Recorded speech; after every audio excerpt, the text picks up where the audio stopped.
Hi, thanks for watching my video, part 2 of one-to-many relationships. This is going to be very similar to part 1. It's just going to get you thinking in a little bit of a different way, and we're going to use more than one one-to-many relationship in the same database to see how that works out. So I've got a data model here with people and locations. So here you see I've created already a table for people and another table for locations, and people has a primary key, which is a number. Each person has a first name and a last name for now. Keep it very simple. Locations has 4 entries. This is again a primary key. It's an auto ID. It's a number. And each location has an address, a city, a state, a zip code, and a phone number. So what we want to do is we'd like to create a reality here where people are employed at certain locations.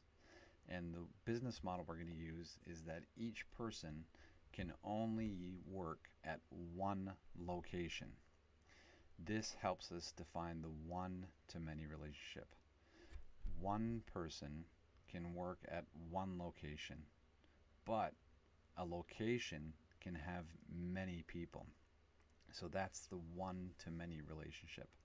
Now the first step in organizing this, aside from creating the tables, is to create a foreign key.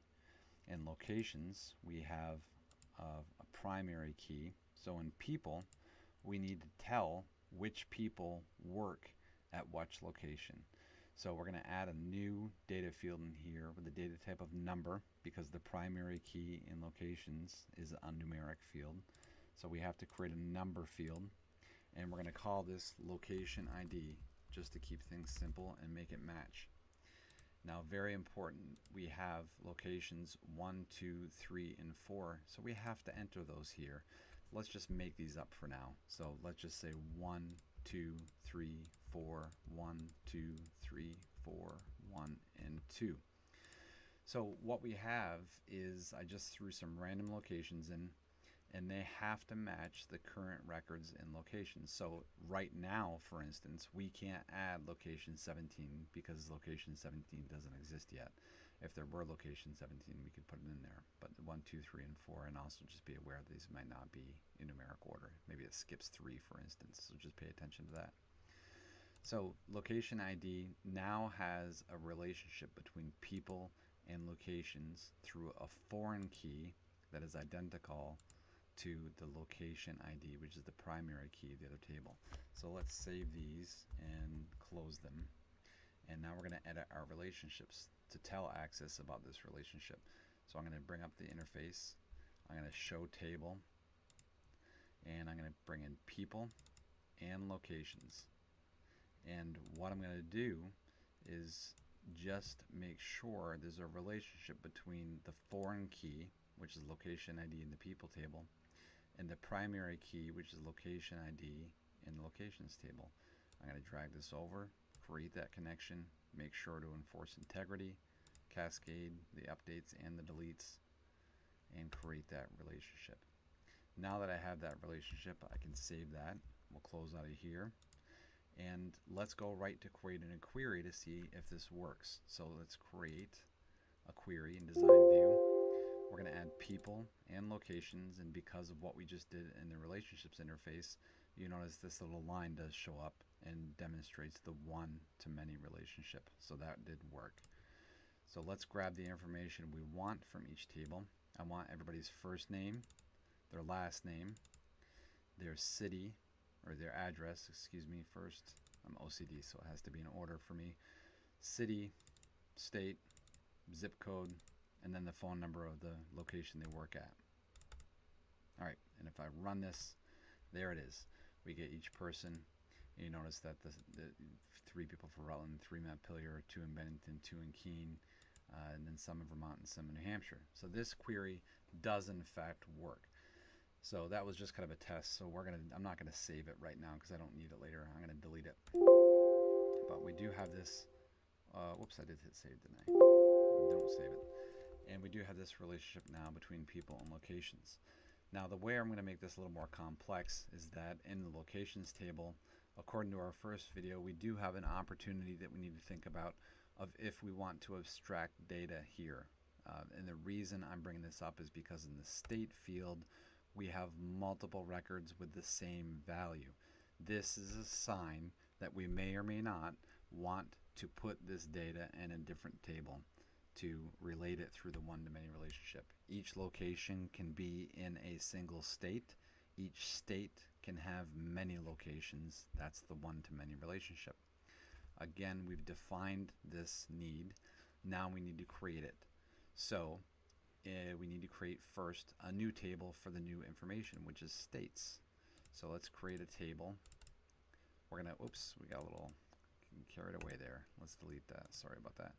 We're gonna create a new table. We're gonna save it as states. I'm gonna call the primary key the state ID.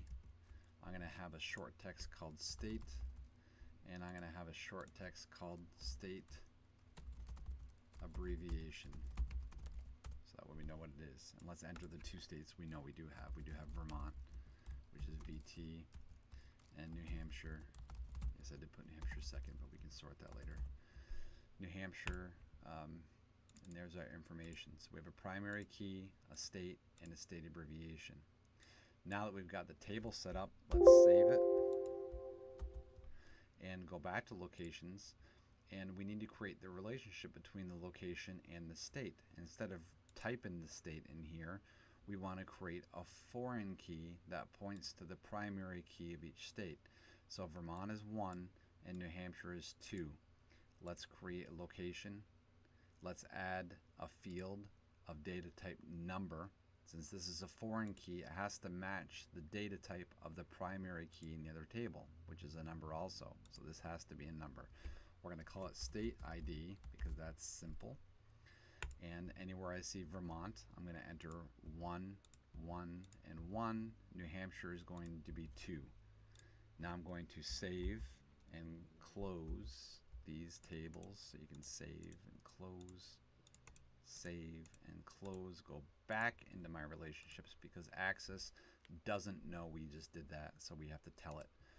And the way we're going to do that is we're going to add our new table in, just states. And we have now in locations, we have a foreign key for state ID, which is a number that matches the primary key for state ID in the states table. We're going to create that connection, enforce integrity, cascade, and create. Now we can close the relationships. And let's create another query to see if that worked. And the query we're going to make, oh, you know what? I forgot one more thing we have to do first is in locations. We no longer need the state field because the state ID references the state field in a different table. It's very important you delete this because you'll start getting confused. Just triple check and make sure that's the column you want to delete. That'd be a big mistake if it wasn't the right one. Save that, close it, and let's create a query now in Design View.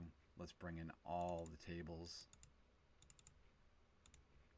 Okay, and now I would like to have the first name, the last name, the address, the city. Oh, look at this. We got to skip over and say state from this table, state abbreviation, and then the zip code and a phone number. Okay, that's all the information we need. Let's run it and see how it works. Great. It does look just like the first query, except for now we have state abbreviation and state because of what we put in the other table. But we also have kind of behind the scenes working for us. We do have this relationship going on that we created between multiple tables. This makes it very easy to add states and then update the locations table quickly later on, which become more apparent in forms. So this is how we create our one-to-many relationships. In this case, we have two one-to-many relationships in the same table. Thanks for watching.